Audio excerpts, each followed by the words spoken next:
అందరికీ నమస్కారం. గోదావైభవమునకు స్వాగతం. ప్రార్థన. ఉన్మీలిత మహాగోదా వైభవోన్మత్త జీవనం తులసీవన ఘనాసారం కృష్ణం వందే జగద్గురుం. రాత్రి అనే ప్రళయ స్థితిలో నుండి ప్రత్యూషమనే ఒక బీజం అంకురించి దాని నుండి కాలం అనే తామరతూడు పుట్టుకొని రాగా దానికి చివర పుట్టిన పగలు అనే పద్మంలో సుగంధాలు వ్యాపిస్తూ ఉన్నాయి. నిత్యము ఆనందమయ గతులలో గాలి తెరలు తెరలుగా కదులుతూ ఉంటే కోనేటి నీటి అలలు సున్నితంగా కదులుతూ ఆ పగటికి నీరాజనాలు పడుతున్నాయి. శాంత మనోహరమూర్తి అయిన గోదాదేవి ఆ పుణ్యదినాన స్నానానికై కోనేటికి చేరుకుంది. ఆ చీకట్లలో కోనేటిలోనికి దిగి స్నానం చేస్తూ ఉంటే గోపాలదేవుడు తన చల్లని చేతులతో తనను బుజ్జగిస్తూ ఉన్నట్లు చల్లని కోనేటి అలలు ఆమెకు అనుభూతినిస్తున్నాయి. కోనేటిలోని తామర మొగ్గలు నీటి కదలికకు చిట్లి వానిలోని పుప్పొడులు నీటి అలలపై తేలియాడుతూ ఉంటే సుగంధయుక్తమైన ఆ నీటిలో గోదమ్మ ఆనందలహరిలో క్రీడించింది. ఆమె స్నానం పూర్తి చేసి అలంకరించుకొని పూలదండ ధరించి చేతిలో ఒక తామర మొగ్గను విలాసంగా పట్టుకుంది. భుజం పైనున్న తన ముద్దుల చిలుక కృష్ణనామం జపిస్తూ ఉంటే తృప్తిగా వింటూ గుడికి చేరుకుంది. తన మెడలోని దండను స్వామికి అలంకరించింది. ఆయన చెక్కిళ్ల వద్ద నిలబడేటట్లు ముద్దబంతిని చేతిలో అమర్చింది. స్వామి కూడా చిన్న శంఖాన్ని చేత ధరించినట్టు కొత్త అందాలు సంతరించుకొని కులుకుతూ చూశారు. ఆమె స్వామిని ఇలా స్తుతించింది. జలజాతంబుల కంటై కోమలములై స్వామిత్వ చిహ్నంబులై విలసద్గోపవధూ విలోచన తటిదృష్టి ప్రబోధంబులై చలదాంనాయ శిఖాకిసాలయ నటత్ సారప్రసారంబులై పులకల్దేరడు నీదు దివ్య పదముల్ ప్రోచున్మమున్ శ్రీపతి అపరాధ శతము చూడక ఉపచారాల్పంబు మాత్రము ఊరకగొనుమా చపలత్వంబున నేనే విపరీతములాచరింప విడువకు స్వామి. ఓ శ్రీపతి, నీ దివ్య పాదాలే మాకు దిక్కు. పద్మాల కన్నా కోమలములైనవి నీ పాదపద్మాలు కనుకనే నీ స్వామిత్వానికే అవి సంకేతాలుగా నిలిచాయి. గోపకన్యకల కన్నులలో చూపులు మబ్బులలో మెరుపులాగా మెరుస్తూ ఉంటే నీ పాదాల దర్శనంతో ఆ కన్నులు వర్షిస్తాయి. వేద శాస్త్రాలన్నీ నిన్ను అందుకోవడానికి ఎప్పటికప్పుడు కొత్తగా చిగుళ్ళు తొడుగుతూనే ఉంటాయి.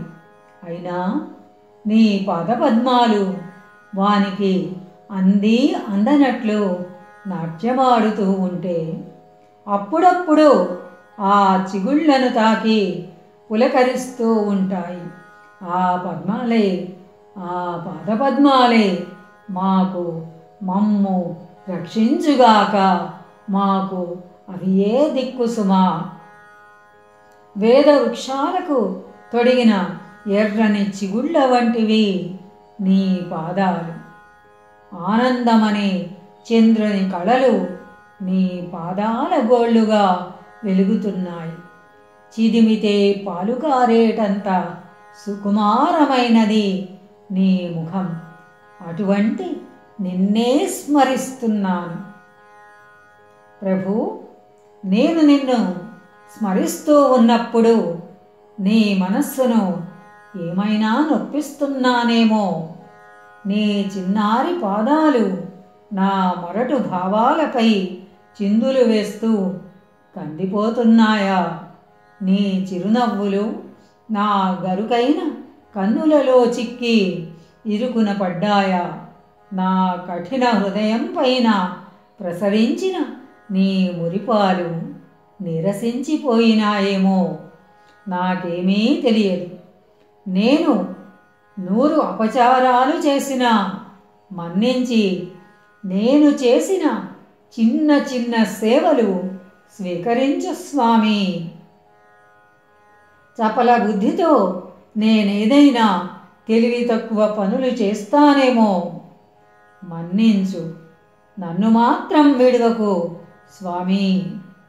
ఇలా విన్నవిస్తూ గోదాదేవి గోపాలదేవుని వంక చూసింది.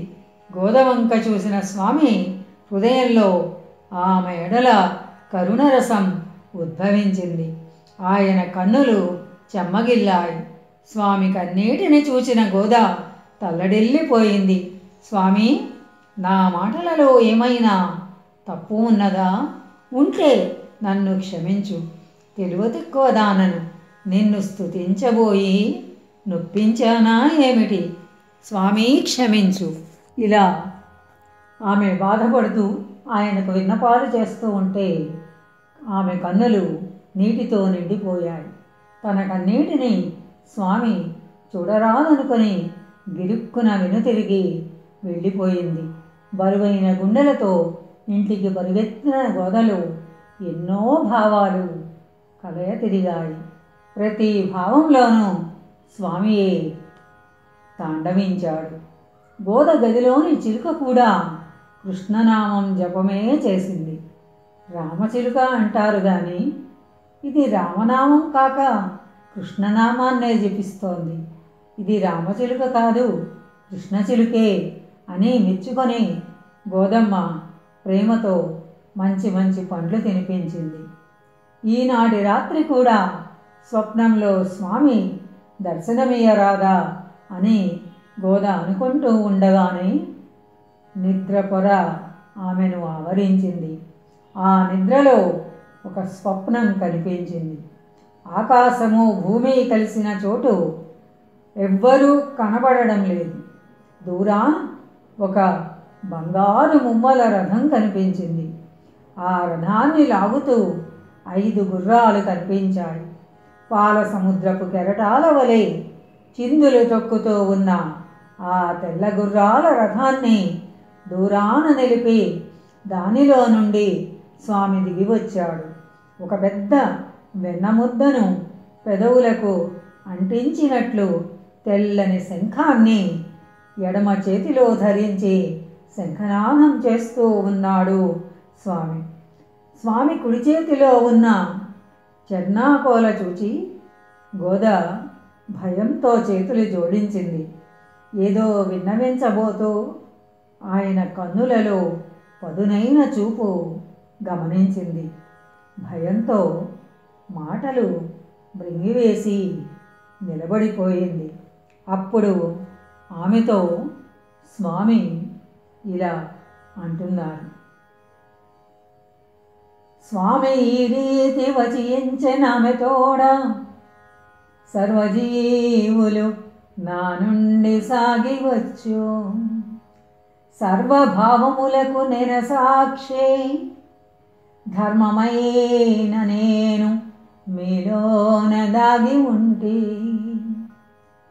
ఏమి లేనట్టి గగనాన నిమిడి ఉండి అన్ని ఉన్నట్టి భూమిని నవతరింతో. నేను గగనాని కమ్మల నిలిచి ఉంటి కాలగోళము నాలోన కరిగిపోవు.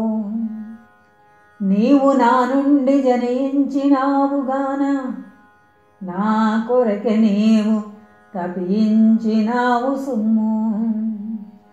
నన్నెవరించి నన్నె చింతనము సేయ, నాడు సాన్నిధ్య పదము నిన్ పాదు కొలుపు.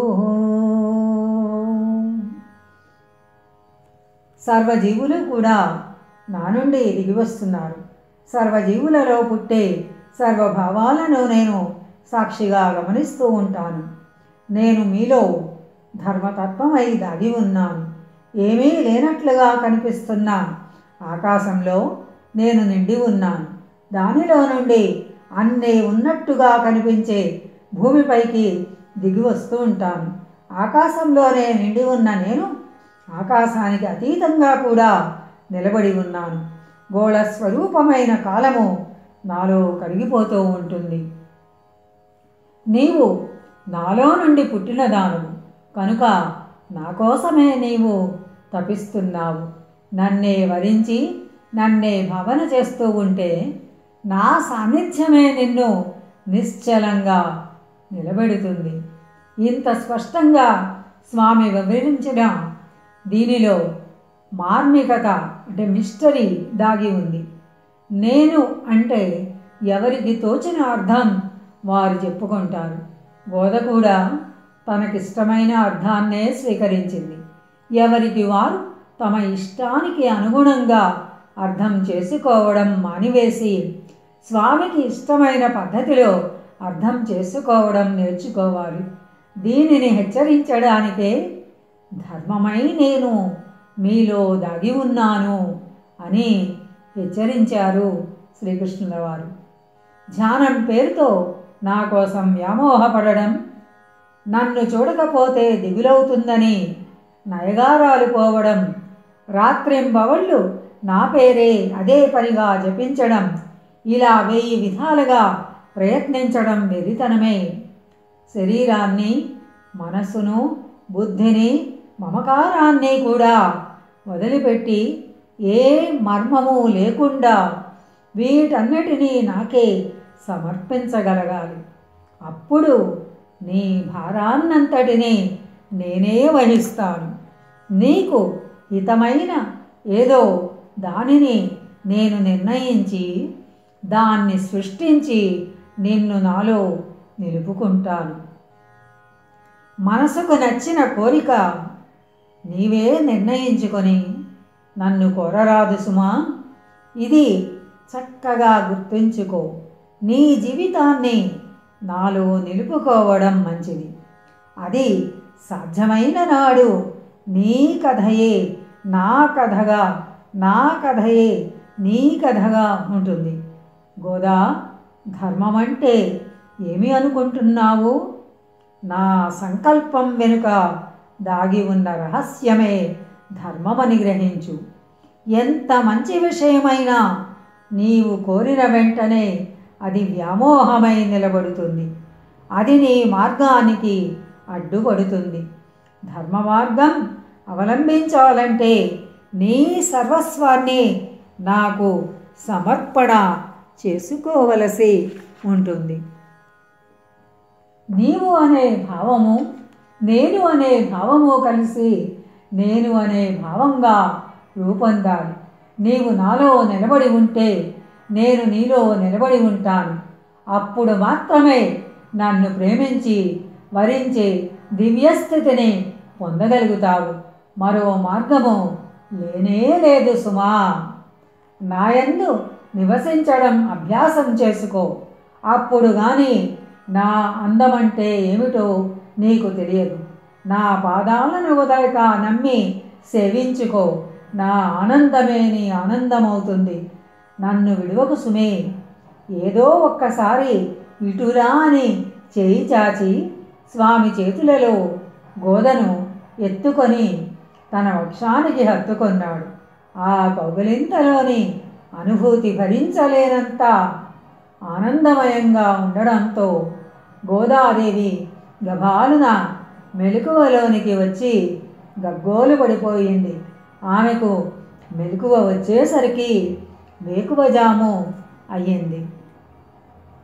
వేకువయ్యను స్నానమై వెడలి శుచిగా గోపబాలుని దర్శింప గోద నిలిచే. పదున కొండవ రాతిరి వైభవములో అనుచు భక్తుల ఈ ధనుర్మాసమందు. వేకువజామున ఆమె కోనేటి నీటిలో జలకమాడి అలంకరించుకొని స్వామి కోవెలకు చేరుకొన్నది. ఈ 11వ రాత్రి ఆమె పొందిన అనుభవం ధనుర్మాస భక్తులను రక్షించుగాక. స్వస్తి సశేషము. మోహనవాణి తెలుగు పాడ్కాస్ట్ వింటున్న శ్రోతలందరికీ హృదయపూర్వక ధన్యవాదాలు. ఏమండోయ్, ఇప్పటివరకు మన ఛానల్కి సబ్స్క్రైబ్ చేసుకోకపోతే ఈ క్షణమే వెంటనే సబ్స్క్రైబ్ చేసుకుని ఆ పక్క నుండి బెల్ బటన్ని మ్రోగించండి. అప్పుడు నేను చేసే అప్డేట్స్ అన్నీ మీ ముందు ప్రత్యక్షమవుతాయి.